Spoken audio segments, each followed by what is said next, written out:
We grow when we give. We grow when we give. We grow when we give. Nosotros crecemos cuando damos. We grow when we give. 与えるとき成長する。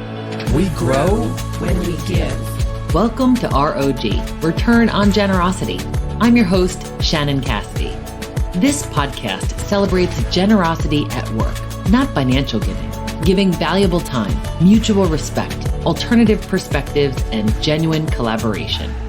From start to close, our ROG Pride Month has been informative and inspiring. Today is the finale with this incredible series. Our special guest is Jan Siegmund, Chief Financial Officer of Cognizant. His pronouns are he, him, his.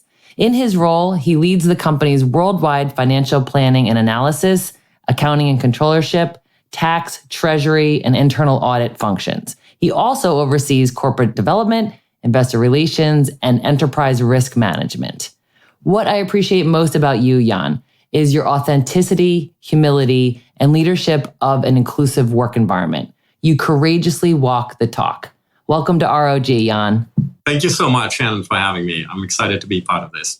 Thank you. I'm excited too. And this is a great way to bookend our series is with you and your story. So help us to learn a little bit more about you and your background, like where were you raised? Just give us a little snapshot. I'll give you a little bit of Jan. As you can probably hear already with a slight accent, I grew up in Germany and started my professional life in Germany. I had really only 3 stops in 3 companies in my life, a management consulting firm to start after college, and then moving to the US. I now live with my husband for more than 20 years in New York and worked for 20 years at an American hallmark, ADP, our HR and payroll company that many of you will know. And today I work at Cognizant for the last 2 years. I've had the honor to be Cognizant's CFO. And one of the reasons why I think I got the kind invite to participate today is I have been an out gay member of our professional community from day one at work. This was one of my things that I had decided to do early on, was to live my life holistically and complete. And had decided that I would never be back in the closet. And I started with my first interview at work, if you want, and have maintained that. So that makes June a very special month for me. So. Yes. And what was the reason for that, Jan? It sounds like it was an intentional decision. You know, tell us a little bit about how you got to that decision and what your experience has been like. Today, I would explain this to my colleagues and to my associates and our young colleagues that we're hiring, slightly different than I felt when I was in the position to make it, because I was a young, highly insecure person trying to overachieve. And I was very worried that coming out would have a detrimental impact on my hiring chances. I was a prestigious consulting firm that I wanted to work with, and obviously, I wanted to minimize any risk and maximize the chances of getting hired. But the trade-off felt already then very high to not disclose such an important part of your own person. And I had practical reasons. You know, I wanted to come out of a weekend and say I spent the weekend with my friends, and I did do things that were important for me, and that ability to just not build a house of cards and lies and just have one truth to tell was the easiest way to do it, and it really overcame basically the worries about the career, and it had paid back. I think in the end, today I would say being an out member. Member of our workforce has been my advantage, really. In the end, the worries that I had in the beginning of it being a discriminatory pothole for me didn't come true. It actually turned out that it became a source of strength for me throughout my business career. That is so encouraging for those listening who are struggling with their covering and their origin story and their comfort in bringing their full self to work. I'm just not sure that everyone knows how to take that first step, or like, what are some of the things that you do? And maybe at this point, Jan, it's so routine and normalized for you, but what are some of the things that maybe you've even seen other leaders do that you think enable a more inclusive environment? Yeah, from my perspective today, where I have responsibility for a large multinational organization, the style and the impact that an individual can have varies. But as a leader at any level, there are, I think, characteristics and behaviors that I still try to model every day. And you mentioned it in your kind introduction that the word authenticity is a real key part of how I think leadership in general works, and leadership should exude in order to create an inclusive environment. Because one of my little pet peeves is everybody in life feels we can judge people and understand people and see a little bit beyond the surface. And by that authenticity, it comes as a corollary to you create visibility. So I am out every day. I make it a point of being out and stand for the topics and issues that my community faces. And I hope by sending that signal, the broader organization sees that we are walking the walk and following our talk by living it ourselves.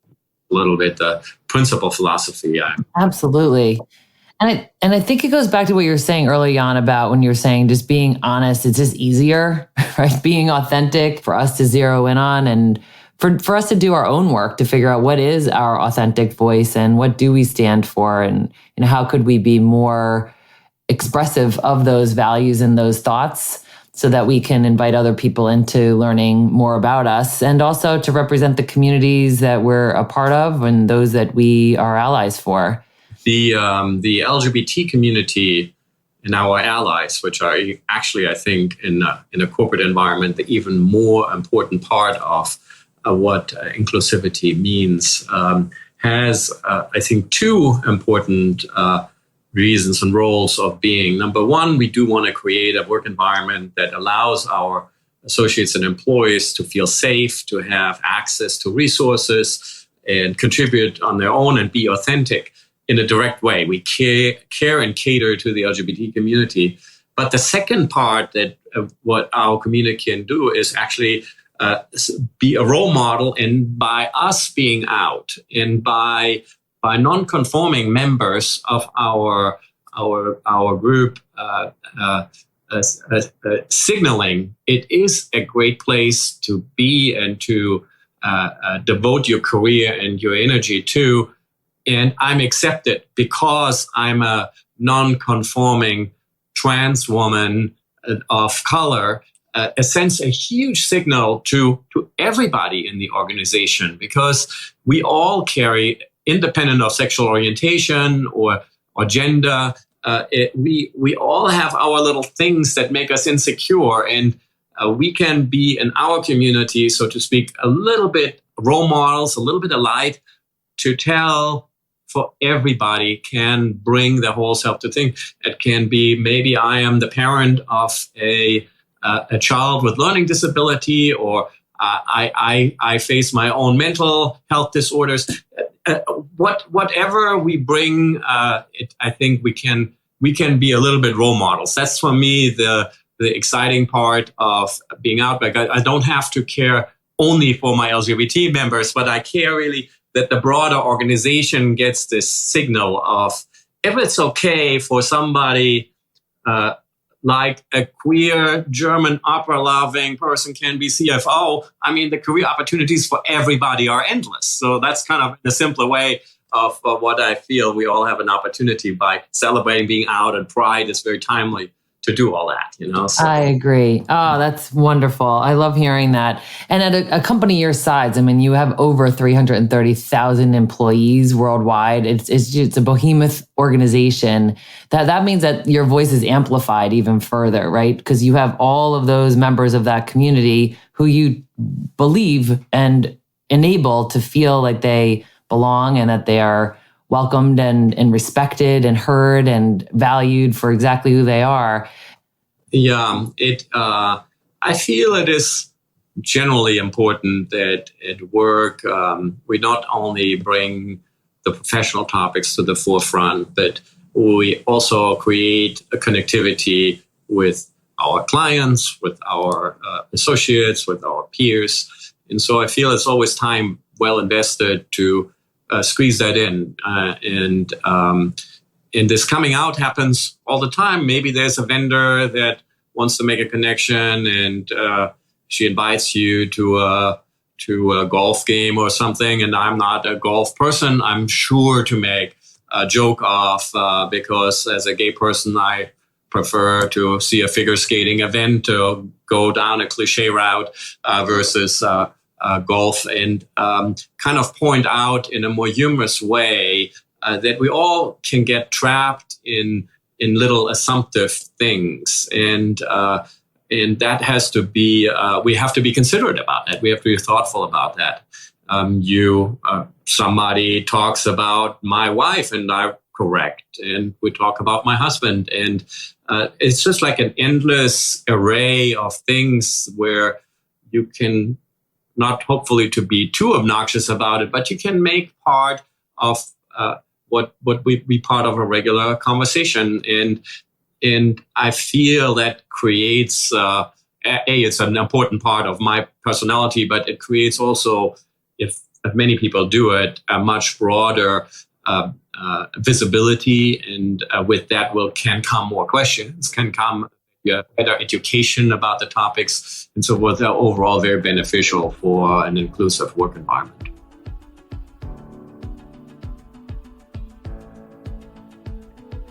When we come back, Jan will share his belief that the core challenge for more inclusivity of the LGBTQ+ community members is lack of awareness and exposure. With years of experience, Moz Travels is a complete disability services consulting firm. We specialize in accessible travel and tourism, working with governments, hoteliers and businesses, ministries of tourism and travel destinations around the world. We conduct accessibility compliance audits to ensure your place of business is accessible and inclusive for everyone. We'll teach you how to increase your tourism revenues, and we'll train your staff how to recruit, hire, and communicate with people who have a disability. Contact us at www.maztravels.com. That's MAAHS travels.com. And we're back with Jan Siegmund, Chief Financial Officer of Cognizant. I so appreciate what you're saying about, calling in behavior that you recognize as being stereotypical or, even a microaggression or exclusive in some way that people don't intend to do that, but we're doing it. So how can we allow people to practice and get some feedback in a way that's productive and helpful, but also staying true to yourself and not tolerating assumptions that aren't true to you? It's my basic experience that most of the topics on LGBT are a lack of education and lack of exposure rather than a negative attitude towards it. So if we can address ignorance and lack of exposure by working on it, we will make a big step forward. In a work environment, two statistics are always on my mind when I think the number one is in today's society, kids that come out of college are more out than they are out at the workplace. So they go back into the closet. That's kind of the overall dynamics. We have a society that in college you feel comfortable, but in a work environment, you choose not to be out while your life is out, which creates a lot of conflicts in the long run. And is exactly this reason for visibility and authenticity that I'm really advocating. The second piece is employees decide to come out after they observe, we all do this, our work environment. And the LGBT community is very keen to observe, is my supervisor biased? Is he slightly homophobic? Does he know what issues trans people face? Or the supervisor makes inadvertently, maybe even not with just an inappropriate joke. I wouldn't even call it microaggression, micro inequities, maybe just ignorance. And when you hear that as an associate, you go back into your shell because you feel, oh, my boss is going to be homophobic, and which might not be the case, but it's perceived like that, and you miss out basically on being part. So those micro inequities and ignorance are kind of a real key part that we, by being out, by being visible, by allies joining, can make a big difference. And it's sometimes as simple of Pride Month, we're wearing a rainbow lanyard, or we have a yellow, an ally a sticker on our cubicle to indicate to the person who is searching and thinking about how should I be living my life at work, to find a talk partner. And these pragmatic things of bringing up the topic and being visible through science can actually, I think, make on a day-to-day basis a big difference for our community to feel safe and included. That's a really beautiful answer, and a way for us to be thinking about this and how we can demonstrate our allyship. What is your opinion on sharing pronouns at the top of meetings, like at beginnings of meetings? I think it's very important. We have a growing transgender community, and in particular, the younger generation is much more gender fluid, it feels to me. I'm by no means an expert on all of those, but I think it's a generous sign to be open and signal that even if it's a traditional cisgender pronoun that one chooses, that there is a sensitivity to it. It's these signals are very important, I believe.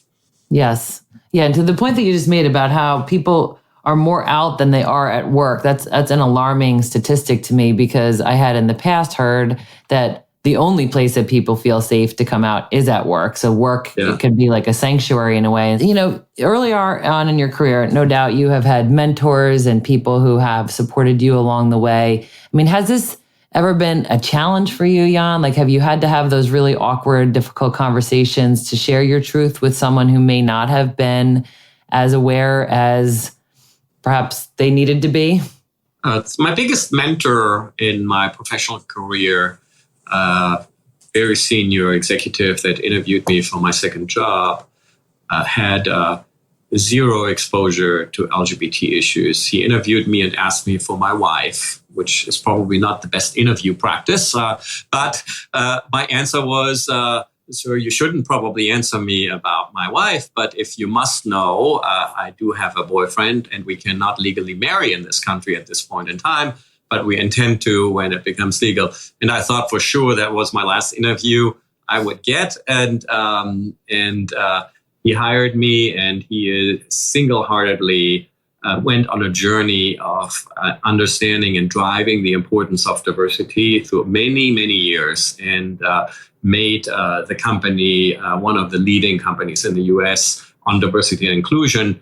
And it's kind of fun for me to feel that I had a tiny bit of, while working with him, while sharing with him the issues that the LGBT community faces, to sensitize him. Because in this case, you can easily take an attitude, which you hear all the time. It's like, I evaluate people by performance. I don't care that you are gay. You are very good in X and Y, and that's why I promote you. And to have the dialogue that a company and assessment and performance of a person is more wholesome than just a very narrow meritocracy type of evaluation, and sensitize the topics that a company can be welcoming or not, or creating an enthusiastic work environment. by being sensitive to these topics, to shift that took very, very many years. And he and I developed a very, very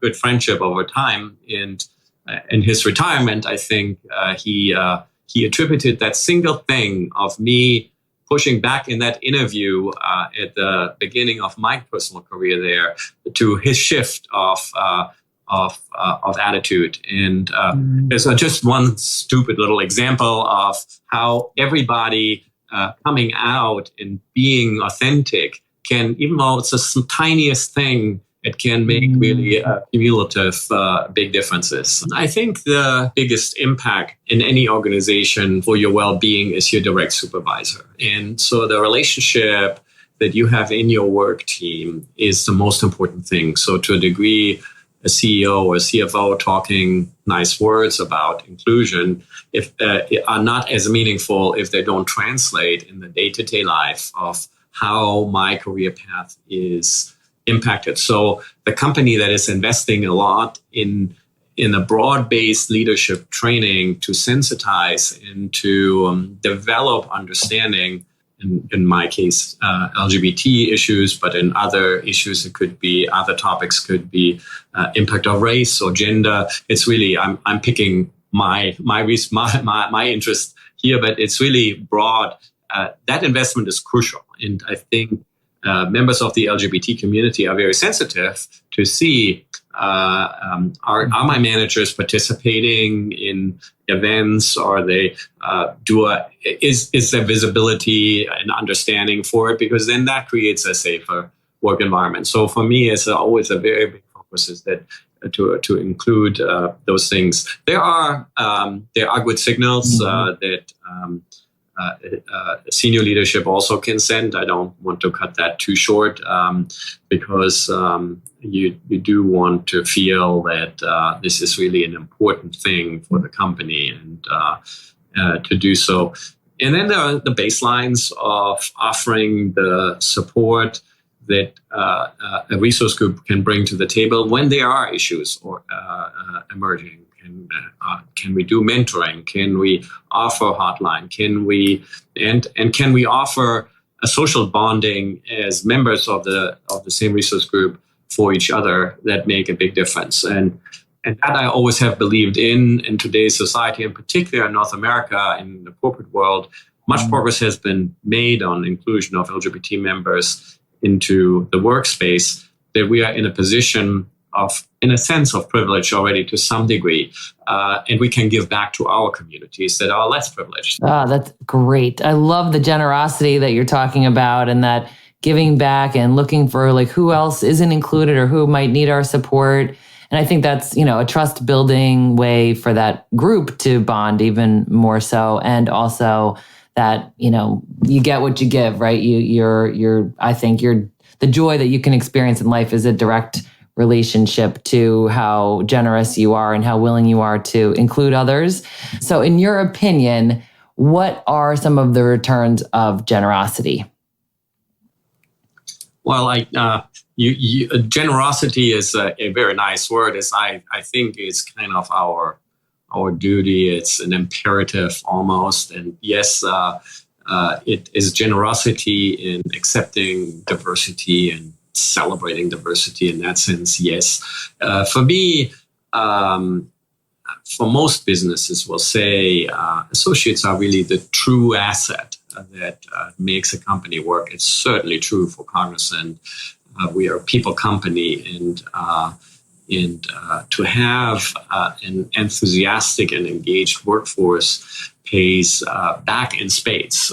People feel they belong and just give their best at work. That is just like as basic as that. And it may translate into slightly improved attrition numbers or lower recruiting costs and other financial statistics that I look as a financial executive. But the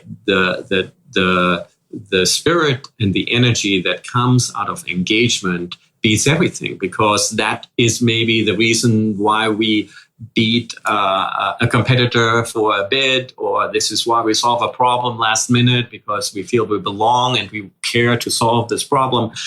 That's really where the true benefit comes true out of this engagement that stems from you belong. Absolutely. I love what you're saying about the engagement, that people will give that discretionary concern and effort. So all of our guests share a favorite mantra or a life motto. And so yours is, the important thing in life is not perfection. The important thing is bending the curve towards the better. Tell me more about that, Jan. Yeah, that shows my more pragmatic approach to problem solving. And you have to have it when you work in organizations, and when you work on topics of LGBTQ issues.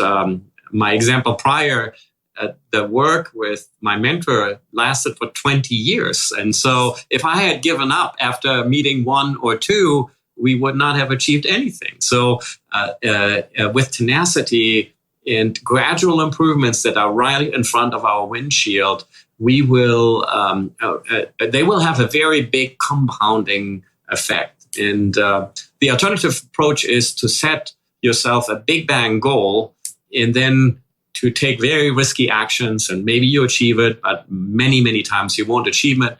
And it is frustrating and people give up, or bigger damage is being done. And this incremental thing of setting yourself an ambition and think about the long-term trajectory. Is my action helping to move this thing in the right direction?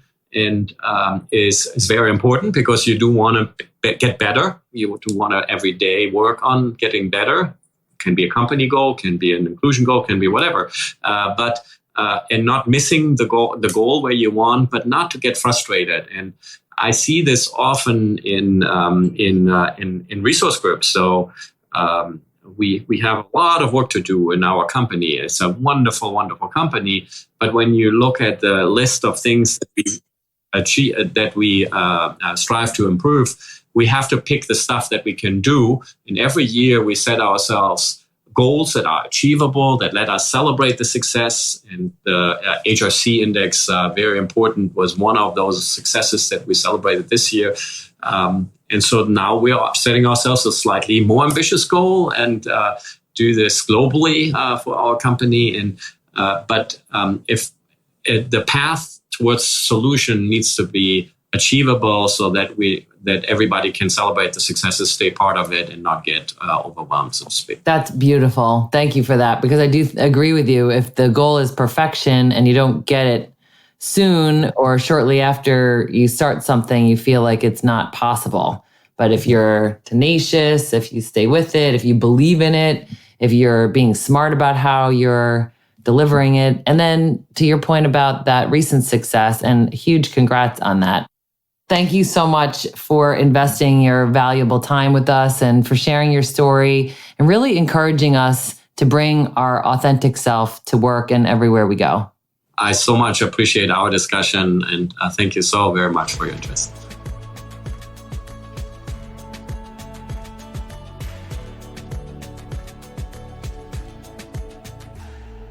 ROG takeaway tip: how to apply what we've learned to our own work and lives. Jan shared so many valuable nuggets of wisdom. Here are actions we can take as a person and a leader. For you, as a valuable, respectable, and worthy person, spend some time this summer clarifying answers to these deep questions. What is my authentic voice? What is my vibe, values, interests, beliefs, and energy sources? What makes me unique? As a leader, if you're not a member of the LGBTQIA+ community and not already aware of the realities and the truths of associates who are, do your work, learn, understand. If you are aware and understand, be intentional about signaling your allyship and help others. And perhaps you don't celebrate Pride Month. Be respectful of those who do. Listen to episode 86 with H. Walker for more on that. Be curious about yourself, what makes you unique and special, what's your vibe, and wonder and seek to understand more about others. That's what generous leaders do. We're taking our summer break and we'll return with episode 91 on August 30th. Find new ways to stay generous, everyone. Thanks for listening to ROG, Return on Generosity podcast. Please help us grow by subscribing and reviewing us on your favorite podcast player. And for more information, visit bridgebetween.com. We grow when we give. 우리는 나누면서 성숙합니다. We grow when we give. On rayonne quand on donne. We grow when we give.